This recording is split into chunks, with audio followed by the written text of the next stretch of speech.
চিকিৎসা বিজ্ঞানের ইতিহাসে এক অভূতপূর্ব সাফল্য অর্জন করল চীন। প্রথমবারের মতো চীনা বিজ্ঞানীরা এমন এক জিনগত সুইচ আবিষ্কার করেছেন যা কাটা অঙ্গ পুনরায় গজিয়ে তোলার সম্ভাবনা তৈরি করেছে। এই গবেষণা সম্প্রতি প্রকাশিত হয়েছে বিশ্বখ্যাত বিজ্ঞান সাময়িকী সায়েন্সে। গবেষণায় দেখা গেছে ইঁদুরের ক্ষতিগ্রস্ত কানের অংশ সম্পূর্ণ নতুন করে কার্টিলেজ সহ গজিয়ে উঠেছে। বিজ্ঞানীরা বলছেন এটি এক যুগান্তকারী ঘটনা।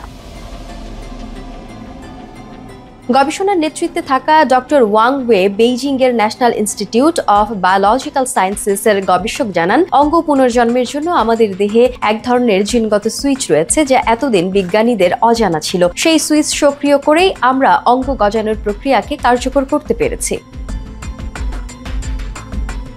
ভিটামিন এ থেকে উদ্ভূত রাসায়নিক রেটিনোইক অ্যাসিড এর মূল চাবিকাঠি। এই গবেষণার মূল চালিকা শক্তি রেটিনোইক অ্যাসিড, যা ভিটামিন এ থেকে উৎপন্ন এক বিশেষ রাসায়নিক পদার্থ। এই অ্যাসিড কোষকে নির্দেশ দেয় কোথায় ও কিভাবে পুনর্গঠন শুরু করতে হবে। গবেষণায় ব্যবহার করা হয়েছে অস্টেরিওসিক নামের একটি আধুনিক প্রযুক্তি, যেটাকে বিজ্ঞানীরা বলছেন লাইফ ক্যামেরা। এটি কোষের ভেতরে জিন কিভাবে কখন কোন সংকেতে কাজ করে তা বাস্তব সময়ে শনাক্ত করতে পারে।